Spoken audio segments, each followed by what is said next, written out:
ताज्या बातम्यांसाठी पाहत रहा तीचा सागर न्यूज। भाजपला अचानक रामराम करणारा नेता काँग्रेसमध्ये जाणार, पण एक खळबळजनक अट, भाजप सोडण्याचं कारणही सांगितलं। भाजपातून अचानक राजीनामा दिल्यानंतर हा नेता चर्चेत आला असून पक्षाकडे या नेत्यानं राजीनामा मंजूर करण्याची आग्रही मागणी केली।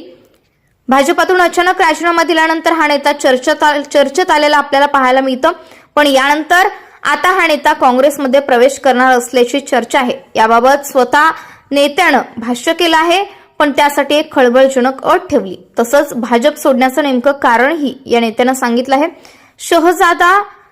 शहजाद पुनावाला असं या नेत्याचं नाव आहे। भाजपात त्यांच्यावर प्रवक्ते पदाची जबाबदारी होती। 2 दिवसांपूर्वी पुनावाला यांनी भाजपच्या प्राथमिक सदस्यत्वाचा राजीनामा दिला।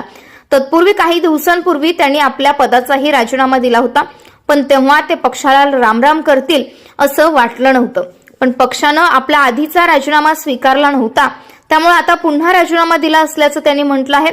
पण हा राजीनामा भाजपचे राष्ट्रीय अध्यक्ष नितीन नबीन यांनी अद्यापही स्वीकारलेला नाही। नुकत्याच दिलेल्या एका मुलाखतीतून पुनावाला यांनी मुक्तपणे आपल्या राजकारणाबाबत चर्चा केली। आपण भाजप का सोडली याचं नेमकं उत्तरही त्यांनी दिलं। सध्याच्या त्यांच्या आर्थिक स्थितीबाबतीत त्यांनी भाष्य केलं असून काँग्रेसमध्ये प्रवेशाच्या प्रश्नावरही स्पष्टीकरण दिलं। पुनावाला यांनी यापूर्वीही आपल्या आर्थिक आणि व्यक्तिगत अडचणींबाबत खुलेपणानं सांगितलं आहे।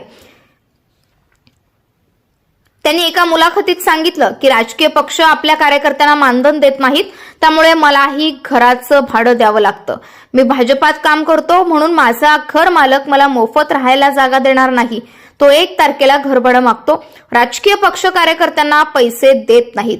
तुम्ही जेव्हा एखाद्या राजकीय आंदोलनाशी जोडले जाता तेव्हा ती एक नोकरी असते। तुम्ही कार्यकर्ते होता कारण तुम्हाला त्या राजकीय पक्षाची विचारधारा पटलेली असते किंवा त्या संघटनेप्रती तुम्हाला प्रेम असतं। या सर्व तिन्ही गोष्टी माझ्याबाबत खऱ्या होत्या। भाजपचा राजीनामा देण्याचा निर्णय मी अचानक घेतला नव्हता। 2024 पासून आपण भाजप सोडण्याचा विचार करत होतो। मी याबाबत आमच्या नेत्यांकडे इच्छा व्यक्त केल्यानंतर अनेकांनी माझ्याशी संपर्क साधला, पण आपली आर्थिक स्थिती ठीक नसल्यानं आपण भाजप सोडण्याचा निर्णय घेतला। भाजप सोडल्यानंतर आता पुन्हा काँग्रेसमध्ये जाणार का या प्रश्नाचं उत्तर देताना पुनावाला म्हणाले, मी काँग्रेसमध्ये सहभागी होईल, पण एका अटीवर। राहुल गांधींना, सोनिया गांधींना, प्रियांका गांधींना काँग्रेसमधून हटवा, त्यानंतरच मी काँग्रेसमध्ये सामील होईल। नेहरूंच्या कामाबाबत माफी मागा। पुनावाला यांच्या या अजब अटींमुळे आश्चर्य व्यक्त केलं जात आहे। पण मजेशीर बाब म्हणजे शहजाद पुनावाला हे 2021 मध्ये काँग्रेस पक्ष सोडून भाजपात दाखल झाले होते। मग शहजाद पुनावाला यांनी म्हटलं की ते वैचारिकदृष्ट्या पंतप्रधान नरेंद्र मोदी यांच्या कायम संपर्कात राहील। मी राहुल गांधींसारखा भविष्यातील वक्ता नाही, पण मी हे सांगू शकतो की पंतप्रधान नरेंद्र मोदींसारखा नेता या देशात कधी झाला नाही आणि कोणी भविष्यात होणारही नाही। पण जगातील सर्वात मोठ्या लोकांच्या पक्षाच्या राष्ट्रीय प्रवक्ते पदावर काम केल्यानंतर तुम्हाला वाटतं का मी इथल्या कुठल्या पक्षाशी जोडला जाईल? या क्षणी भाजपच सर्वात चांगला पक्ष आहे। शहजाद पुनावाला यांनी पत्रात लिहिलं की गेल्या काही दिवसांपासून घडलेल्या घटना तसंच व्यक्तींबाबत मी तुम्हाला आधीच सविस्तर बोललो आहे।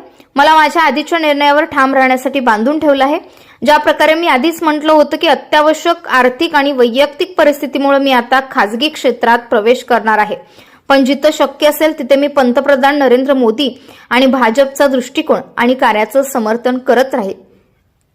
आणि अशाच नवनवीन घडामोडी जाणून घेण्यासाठी पाहत रहा तीचा जागर न्यूज।